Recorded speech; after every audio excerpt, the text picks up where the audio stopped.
चाहे कुछ हो जाए जीवन में, लेकिन आपका विश्वास ना डगमगाए ठाकुर जी के प्रति। ठाकुर जी सदा प्रिय लगे, ठाकुर जी का भाव प्रिय लगे, चाहे कुछ हो जाए जीवन में, पर कभी भगवत विस्मृति ना हो चित्त में। एक प्रसंग आता है, राजस्थान के एक भक्त हुए, और कैसे भक्त थे? काले खां, म्लेच्छ थे। उनका प्रसंग मैं कभी कभी सुनाया करता हूं। तो भगवान के परम भक्त श्री मदन मोहन जी के भक्त हुए, और ऐसी भक्ति करते थे ठाकुर जी की। पहले तो इनको केवल मंदिर में साफ सफाई का काम दिया गया था, तो केवल अपने घर को चलाने के लिए, रोजगारी के लिए मंदिर जाया करते थे, कोई भगवान के प्रति भाव नहीं था। लेकिन नित्य इसी भाव से मंदिर जाने का यह प्रभाव हुआ कि धीरे धीरे इनको ठाकुर जी की भक्ति की लत लगने लग गई। अब तो ऐसी स्थिति हो गई कि पूरे दिन मंदिर में रहते और मंदिर में बैठ करके ठाकुर जी को ही निहारते रहते। बीच में भोजन करने के लिए सब लोग अपने अपने घर जाते, परंतु ये वहीं बैठे बैठे ठाकुर जी को ही देखते रहते। और इसी का प्रभाव ऐसा हुआ कि इनके सब परिवार के लोग इनके बड़े विमुख हो गए, और सबसे ज्यादा तो इनकी पत्नी, क्योंकि काले खां के कोई पुत्र नहीं था, संतान नहीं थी। बहुत ध्यान से सुनिएगा सब लोग। राजस्थान में हमारे वृंदावन के ठाकुर जी विराजते हैं, श्री मदन मोहन लाल जी। हम जो सप्त निधियों का वृंदावन रसामृत गाते हैं, आज से गाएंगे, आप सबको उसकी प्रति मिलेगी। उसमें एक ठाकुर हमारे वृंदावन के श्री मदन मोहन जी, और मदन मोहन जी विराजते हैं करौली राजस्थान में। और एक विडंबना की बात बताऊं, मैं आज तक कभी करौली नहीं गया, पर मदन मोहन जी की इतनी कथाएं गाई हैं, मदन मोहन जी का इतना लीला वर्णन किया है कि निश्चित है जिस दिन जाऊंगा उस दिन मदन मोहन जी का अद्भुत आनंद आएगा दर्शन करने में। मंदिर में झाड़ू लगाने की सेवा करते थे काले खां, लेकिन जब भी घंटे घड़ियाल बजते, आरती होती, तो काले खां झाड़ू छोड़ के और जहां सिड्डियां थी ना वहीं दूर खड़े हो जाते। तो सबसे ऊंची सिड्डी जो थी वो काले खां के बिल्कुल नेत्रों के पास ही आती थी। तो वहां से वैष्णवों के चरणों के बीच से हल्की सी थोड़ी सी झांकी मदन मोहन जी की काले खां को दिखती थी।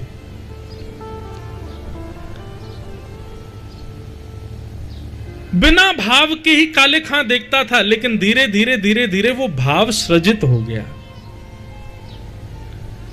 बंधुओं, ये बात निश्चित है कि आपके चित्त में ठाकुर जी के प्रति भाव उत्पन्न हुआ है ना, तो ये आपका भाव नहीं है, ठाकुर जी का भाव आपके प्रति उत्पन्न हुआ है। सबका नहीं उत्पन्न होता ठाकुर जी के प्रति। सब जाते हैं मंदिर दर्शन करने, पर सबको तो वो पाषाण ही दिख रहे, वही राधा रमन जी हैं, वैसे ही नेत्र हैं, वैसी पोशाक है, वैसा ही आभा प्रभा मंडल है उनका, वैसा ही मंदिर है, और खड़े भी सब वैष्णव एक साथ हैं, लेकिन सबके चित्त में एक जैसा भाव नहीं है ठाकुर जी के लिए। लाखों लोग दर्शन करते हैं, पर मीरा जैसा भाव थोड़ी है। मीरा को जो दर्शन होता है वो अलग है। तो इसका ये बात प्रमाणित है कि जब ठाकुर जी एक ही हैं, दर्शन करने वाले इतने हैं, तो फिर सबको अलग अलग क्यों? बोले जिसके चित्त में प्रेम लक्षणा भाव उत्पन्न हो रहा हो, समझ लेना उसके चित्त में नहीं हुआ है, ठाकुर जी के चित्त में उसके लिए प्रेम प्रकट हुआ है, इसलिए उसको प्रेमी दिख रहे हैं। कभी श्री राधा रमन जी का दर्शन करो, राधा वल्लभ जी जाओ, बिहारी जी जाओ, और दर्शन करते समय दर्शन हो गए। अब दर्शन होने के बाद क्या होता है, मंदिर से निकलो, लेकिन सब खींचते रहे और आपके पैर बार बार कहें नहीं एक बार और देख लो, बस एक बार और निहार लें, अभी थोड़ा सा और देख लें, अभी मन भरा नहीं। अरे ट्रेन का समय हो रहा भाई, गाड़ी निकल जाएगी हमारी, अभी निकल जान दो, कल चले जाएंगे, नहीं एक और देखने दो। ये स्थिति हो जाए तो यही समझना आपके चित्त में नहीं प्रेम आया है, उनके चित्त में आपके लिए प्रेम आया है। काले खां एक मुस्लिम परिवार में जन्मा व्यक्ति, ना कभी उसने भागवत सुनी, ना कभी उसने राम कथा सुनी, ना उसने कभी भक्ति अनुष्ठान किए, कभी गंगा जी में स्नान भी नहीं किया होगा, यमुना जल का पान भी नहीं किया होगा, बिल्कुल पवित्र नहीं था। उस काले खां को मदन मोहन जी प्रिय लग गए, तो इसमें आप क्या लोगे? यहां हमारे शास्त्र कहते हैं इतने नियमों का पालन करो तब ठाकुर जी से प्रेम होगा, और यहां तो काले खां ने कुछ भी नहीं किया, फिर प्रेम कैसे हो गया? ठाकुर जी ने प्रेम किया है उससे, इसलिए प्रेम हो गया। दो स्थिति हैं ठाकुर जी को प्राप्त करने की, या तो बताए गए साधनों पर चल के आप अपने आप को इतना योग्य बनाओ कि ठाकुर जी से आपका प्रेम हो जाए, या फिर प्रतीक्षा करो कि ठाकुर जी को पता नहीं कब किस ना जाने कौन से गुण पर दयानिधि रीझ जाते हैं, या फिर ठाकुर जी आप पर रीझ जाएं, तो फिर आपके अंदर कोई गुण नहीं होगा तो भी उनको प्रिय लगोगे। काले खां पर ठाकुर जी रीझ गए और काले खां को मदन मोहन जी प्रिय लगने लगे। अब तो काले खां पहले तो जाता था वेतन लेने के लिए काम करता था, पर अब तो वो कार्य करने इसीलिए जाता था कि मदन मोहन जी दिख जाएंगे।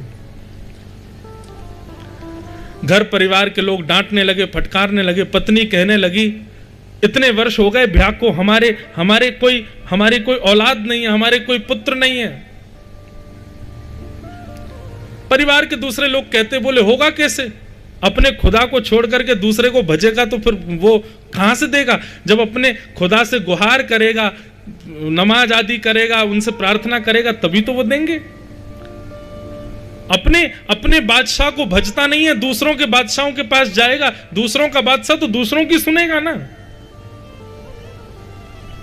ये ताने रोज सुन सुन करके काले खां और घर का आना बंद कर दिया उन्होंने। बोले क्या करूं, घर जाता हूं, सब सुनाते हैं। एक दिन इतने परेशान हो गए काले खां, मदन मोहन जी के सामने खड़े खड़े बोले, हे मदन मोहन जी, मुझे पुत्र की कामना नहीं है, पर मैं चाहता हूं मेरी पत्नी का मुंह बंद हो जाए। मैं चाहता हूं मेरे परिवार वाले जो ये ताना मारते हैं मेरे ऊपर, ये ताने बंद हो जाएं, ताकि मेरा आपके दर पर आना बंद ना हो, इसलिए मुझे पुत्र दे दो। देखो पुत्र मांगने का तरीका क्या था। काले खां खड़े हैं सामने, मदन मोहन जी ने कृपा की और कुछ दिन बाद ही खबर आ गई कि काले खां के घर में उनकी पत्नी गर्भवती है। अब तो काले खां और जाते हैं और जितने लोग ताने मारते थे उनसे कहते थे आप बोलो, अब तो मैंने खुदा को नहीं भजा, कहां से आ रहा है ये संतान? ये हमारे मदन मोहन जी दे रहे हैं। तो सब लोग चुप हो जाते, कुछ कहते नहीं। पुत्र ने जन्म लिया, धीरे धीरे पुत्र बड़ा होने लगा। काले खां बड़े प्रसन्न थे क्योंकि अब उनको कोई टोकता नहीं, कोई रोकता नहीं। वे नित्य सुबह मंगला में जाते हैं और 8 प्रहर का दर्शन करके फिर आते हैं घर पे। लेकिन सब कुछ सीधा सीधा चलता रहे, इसमें भी हमारे ठाकुर जी को चैन तो पड़ता नहीं है। ये बात बिल्कुल निश्चित है, आपका अगर सब कुछ ठीक ठाक चल रहा है ना तो घबराना, कभी तो कुछ ना कुछ होगा, क्योंकि ठाकुर जी सीधा सीधा चलने देते ही नहीं है भैया। और जिसका सीधा सीधा चल रहा हो समझ लेना ठाकुर जी की उस पर दृष्टि नहीं है। जो नेक नेक में गिर रहा हो, नेक नेक में लुढ़क रहा हो, नेक नेक में चिंता बढ़ रही हो, समझना पूरी पूरी दृष्टि। भाई क्लास में जो फ्रंट बेंचर होता है उसी पे ही सबसे ज्यादा दृष्टि पड़ती है टीचर की। उनका तो नाम ही बैक बेंचर्स है, वो तो पढ़े लिखे गंवार, वो गंवारी माना जाता है उनको। क्यों? टीचर देखे ना, इसीलिए तो पीछे बैठते हैं।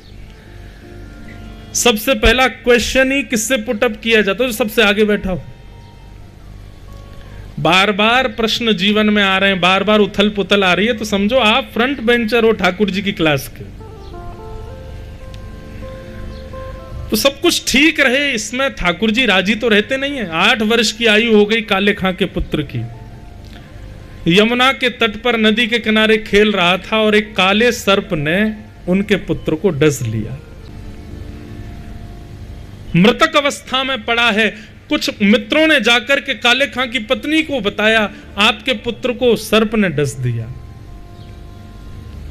पत्नी दौड़ी दौड़ी गई, अब सोचने लगी कहां जाऊं, तो बोली मंदिर में काले खां को बताते हुए जाऊंगी पुत्र के पास। काले खां को जाकर के सूचना दी, बोले जल्दी चलो जल्दी। बोले क्या हो गया, इतनी हाफ क्यों रही हो, क्या हो गया? बोले हमारा पुत्र खेलने के लिए गया था उसको सर्प ने डस दिया है, जल्दी चलो, कोई वैद्य बुला के लाना पड़ेगा, कोई झाड़ा देने वाला बुलाना, पुत्र मर जाएगा हमारा।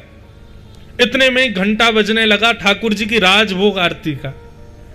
जैसे ही राजभोग आरती के घंटा बजा, काले खां बोले, अरे तू जा, जल्दी जा, मैं आरती करके आता हूं। काले खां की पत्नी बोली, तुम कैसे काफिर हो, हमारा पुत्र मरने वाला है, उसको सर्प ने डस दिया है, तुमको अभी भी ये कालिया दिख रहा है, इस मदन मोहन की शरण में बैठे हो।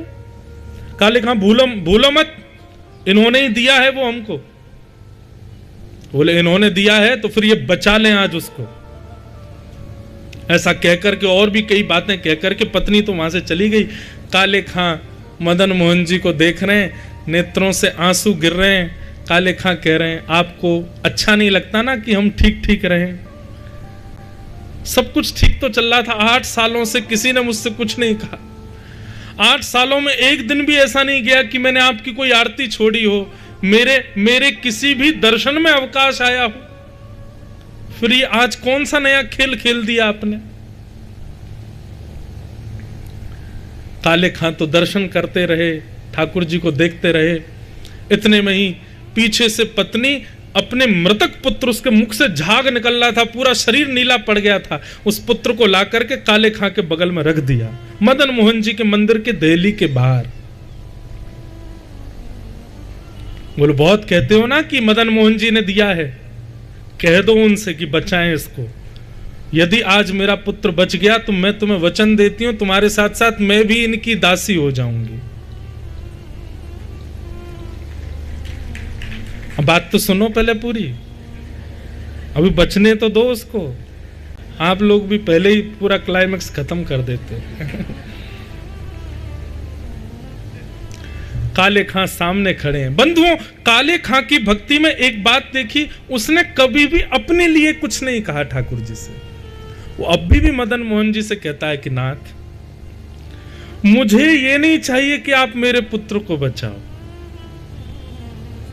मैं बस ये चाहता हूं कि आप मुझसे छूटो, ऐसा कुछ भी मेरे साथ ना हो।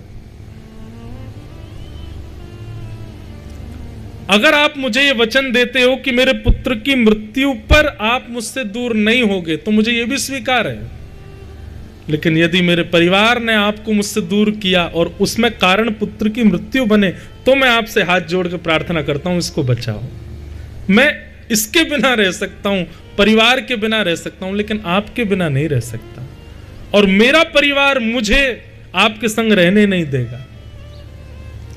तब आज भी मदन मोहन जी के मंदिर में ये पंक्ति गाई जाती है कभी कभी आरती के बाद। उर्दू के अल्फाज हैं काले खां के। आज तक कभी मंदिर में नहीं गया है, दिल्ली पे से ही दर्शन करता है ठाकुर जी का। मुसफ़्फ़क़ सफ़ीक रफ़ीक दिल दोस्त मेरे, अपने पुत्र के शव के सामने मदन मोहन जी से काले खां कह रहा है, मेरी नजदीकी हकीकी ख्याल कीजिए, मेहरबान कदरदान आला तू जहान बीच, मुझसे गरीबों का गुनाह माफ कीजिए। काले बेकरार खड़ा तेरे दरबार बीच, नंद के कुमार जरा गौर अब कीजिए। हिंदुओं के नाथ तो हमारा कोई दावा नहीं, जगत के हो नाथ तो हमारी सुध लीजिए, जगत के हो नाथ तो हमारी सुध लीजिए। कारे बेकरार खड़ा द्वार तेरे, नंद के कुमार अब गौर कुछ कीजिए। हिंदुओं के नाथ हो तो हमारा कोई दावा नहीं, अगर आप केवल हिंदुओं के नाथ हो तब तो हम पर कृपा होनी असंभव है। पर मैंने तो सुना है दुनिया के लोग आपको जगन्नाथ बुलाते हैं, आप जग के नाथ हो। हिंदुओं के नाथ तो हमारा कोई दावा नहीं, पर हो जगत के नाथ तो हमारी सुध लीजिए। काले खां ने ये पंक्ति जैसे ही पूर्ण की, पूर्ण करते ही देखा कि काले खां के हाथ को पकड़ा उसका पुत्र बगल में खड़ा है। काले खां ने जैसे ही देखा अपने पुत्र को, पुत्र कहने लगा, पिताजी वो कहां है? बोले कौन? बोले जिसने आकर के मुझको उठाया, जो मुझसे अभी वचन देके गया कि तू उठ जा, मैं तेरे साथ खेलूंगा। मैं लेट रहा था, मैं कह रहा था नहीं मुझे तो सोना है, मैं तो जा रहा हूं, मुझे नहीं आना वापस, लेकिन वो मुझे वचन देके गया कि तू अगर आएगा तो मैं तेरे साथ खेलूंगा। वो कहां है? काले खां बोला किसकी बात कर रहे हो? बोले सांवला सा था, उसमें से चंदन की सुगंधी आ रही थी, कटाक्ष नेत्र थे। पिताजी नेत्र कोई देख ले तो ऐसा लगे कि ऐसे नेत्र दुनिया में किसी के नहीं, ऐसी सुंदर मुस्कान थी। पिताजी वो कहां है? काले खां ने अपने पुत्र को गोद में उठाया और कहा सामने देख। जैसे ही मदन मोहन जी को देखा, 8 वर्ष के पुत्र के नेत्र भी सजल हो गए। हाँ पिताजी यही तो आए थे मेरे पास, यही तो मुझे उठा के लाए हैं। काले खां का पूरा परिवार नतमस्तक हो गया श्री मदन मोहन जी के चरणों में। बोल मदन मोहन लाल की जय। इसे कहते हैं अहेतुकी भक्ति।